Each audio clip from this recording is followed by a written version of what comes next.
originally in Spanish, April 2022.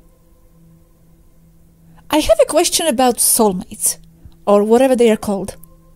Let me think how to verbalize it so that it is clear. Okay, from what we know, the soul, from the level of the higher self, operates through many, let's say, Sabrinas and many Jeffs, her partner. There isn't just one Sabrina and one Jeff made for each other, because the same higher self lives through many of its versions. So the question would be, Sabrina would not necessarily be with the Jeff she was with before, but with any Jeff, yes? I mean, Jeff who Sabrina is with now doesn't necessarily have the memories of having been with Sabrina before. That Sabrina here, only with some Sabrina, but not necessarily with the version of Sabrina in front of him, right? Because souls don't follow lines, they jump. Or how is it? Because I'm picturing it like in this image. Right, not with one in particular, and she would not necessarily have to be with one as if forced. It's just a matter of hitting it off. Yes, I understand the graph. You are only with Jeff when you match, but it's not obligatory. And it's not really a contract between souls, although sometimes it can be. I don't deny that. But rather, it's what gives you the security of knowing that with that guy, things do work out. But it depends again on what you want. Just security with a partner, with a desire to grow together, or the implication of not knowing how things would work out with someone new. Personally, I find that stressful, pointless, time-consuming, and headache-inducing. So the whole hunting thing just doesn't do it for me. Okay, let me put it another way. For example, me and Matthias. Talking to each other, we believed that we knew each other before and we had experiences together. But now that I think about it, I was not necessarily with this Matthias or he with this Gosha, which would mean that the experiences we shared in the past would be different. So why did we come together if we were with other Matthiases and other Goshas before? Because you are the two variants of Matthias and Gosha that would be the most likely to come together and not others. Looking at this as frequencies, although all of them would be more compatible than some others, there will always be two frequencies among many that are more suitable. Yes, but that's my point exactly. That guy is not necessarily the one you have spent lives with before, no? Because the linear thread of his soul could have spent time with another Gosha. What I want to know, I guess, is if the people who get together in the next life have followed the same linear thread of lives together, or does it jump around? And Jeff maybe isn't the same one Sabrina was with before. Because I realize that life is very multidimensional and there are many versions of each other. It's just that from the afterlife viewpoint, all the guys and all the chicks are the same, in consciousness and everything. And it is only when you enter an incarnation that fragmentation occurs, like fractals of the same consciousness, due to the effect of the limitations of perception, the point of attention of each one. So in that sense, one is always with the right guy or with the right chick, although there are variants. I guess the idea that I could have been not with this version of Matthias but with another bothers me a little bit. So then we won't have the same memories of what we have lived. So another question, if your frequency changes a lot in this life, in the next one you will jump to another version of your partner that is more suitable, but the memories of past lives will already be different. Again, it depends from which point of view you look at it. From below, they can be different. From above, they are not. It is always the same person. And from higher up, they are not even two people. They are one. Fractals of themselves. I mean from below only. They will have different memories, won't they? Yes, that would happen. But if you are with someone, you grow together. So that growth expansion is shared, further reinforcing the Jeff-Sabrina concept. But wouldn't it be annoying that he remembers living with you in Scotland and you have totally other memories? It will never quite match, which increases or preserves the spark in a relationship. It increases the spark? Why? If everything was the same, one would be dating herself, but with a bearded version. It would be boring. But isn't it nice to remember the same past lives together? And if that Matthias I remember is not the same, from the point of view of experience, yes, he is the same. But how can he be the same if he would have other memories and even personality? Because the variants can be different. If you are with that one and not another one, it is because that was the compatible one and not another Matthias among all the Matthiases. Because from above in the afterlife or in the spirit world, they are all one. We are talking about being compatible with the holographic fragments of yourselves, yours and Matthias. If you are with a specific fragment and not with another, it is because that is the compatible one. And if you look back from the point of view of this Matthias in front of you, it was him and not another. If you remember differently, that's the interesting difference. It makes it interesting to have different memories. It's up to you, and only you, if you find it sad. I don't see why sad. If it's the same one in a nutshell, it's that one, it's him. It's that one only from beyond. But he has other memories and has lived different experiences with me. He lived in Tamer on the island, when I have memories, for example, very nice ones, of living in a little wooden house in a forest. But the new one will only remember surfing. When you have body and ego, definition by means of attachments to ideas that form you, that is when you are someone specific, a standing wave. When you do not have a body and you are in the afterlife, which is the same as being in very high densities, you are aware of all the variables and variants of your egos, both of who you were with name and who you were as other people.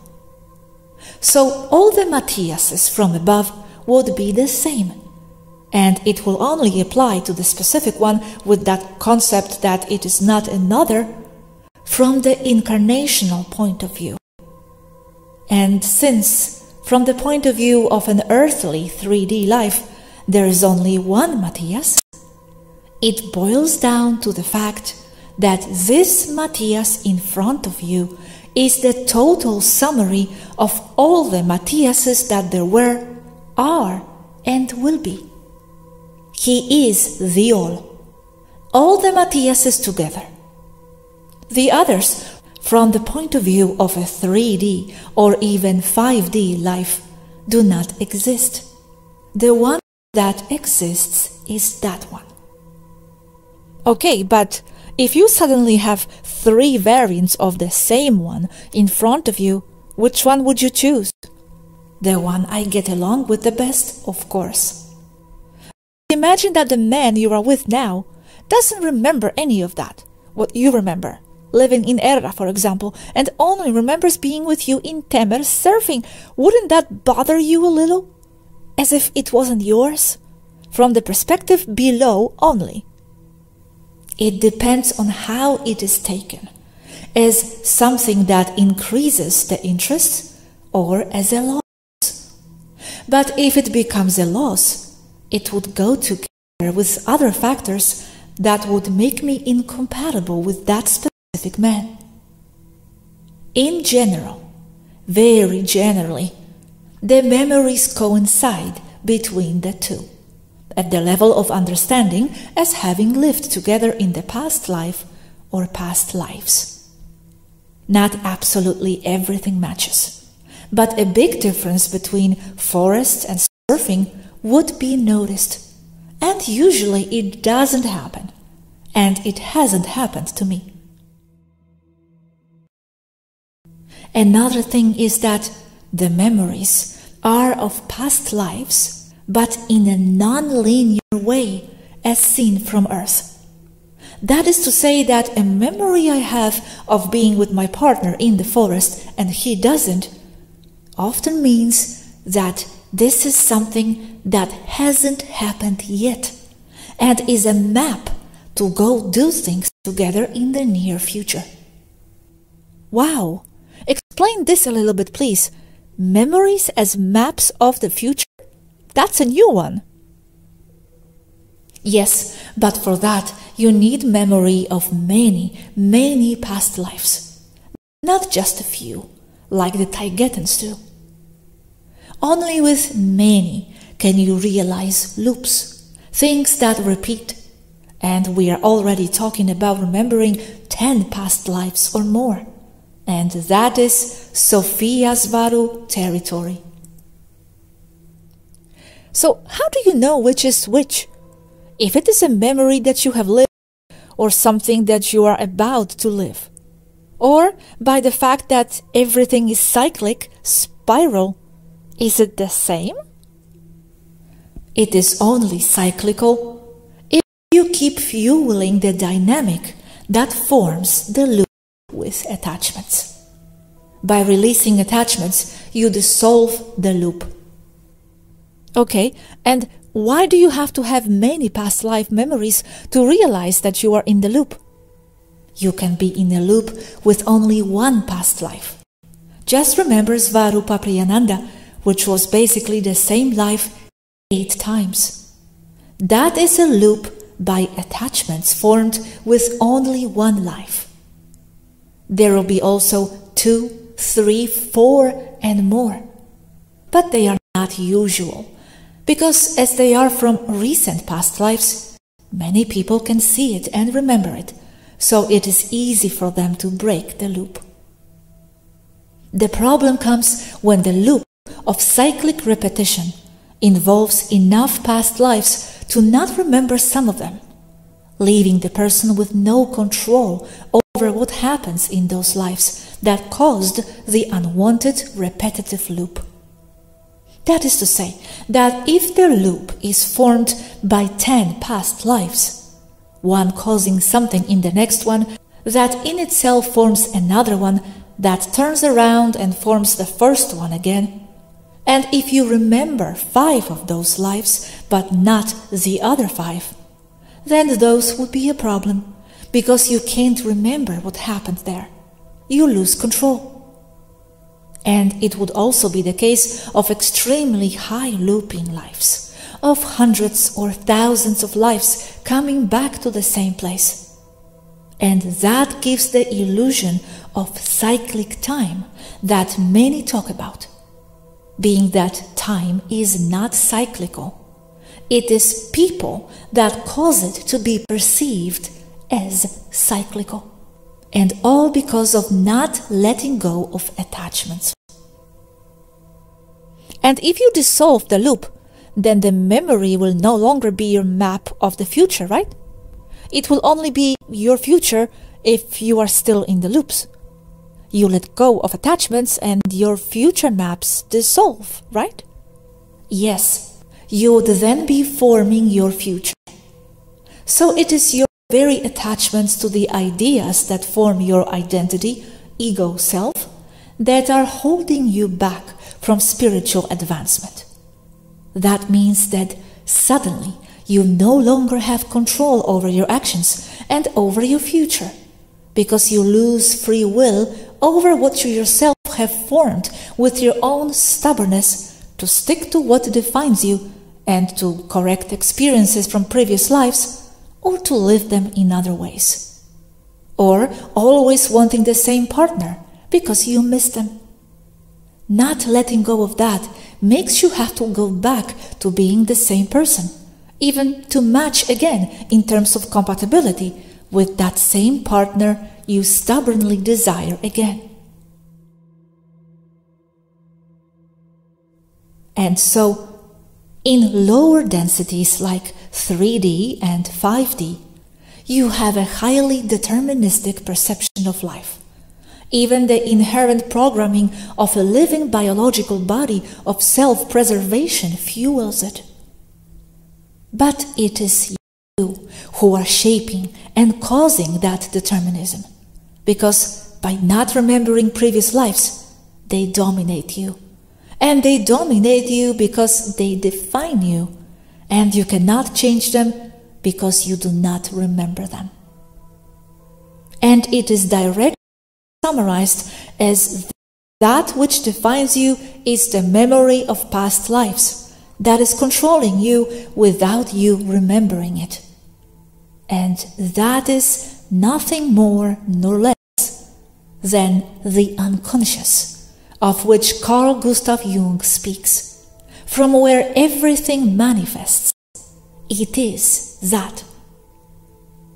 The only the unconscious, as I am defining it, and the one defined by Carl Jung, is that he, like all the other psychologists who use his base definition, is that he only sees the unconscious as a place in the mind where behaviors are formed and accumulated over a lifetime.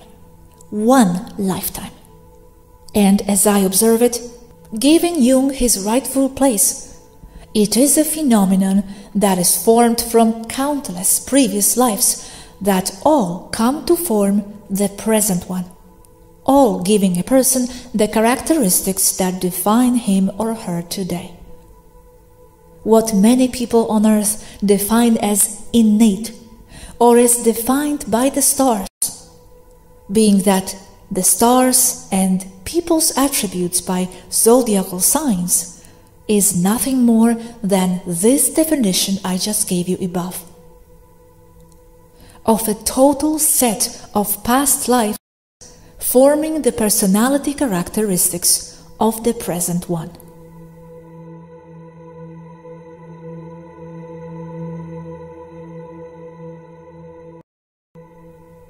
From the Conversation with Swaruu 9.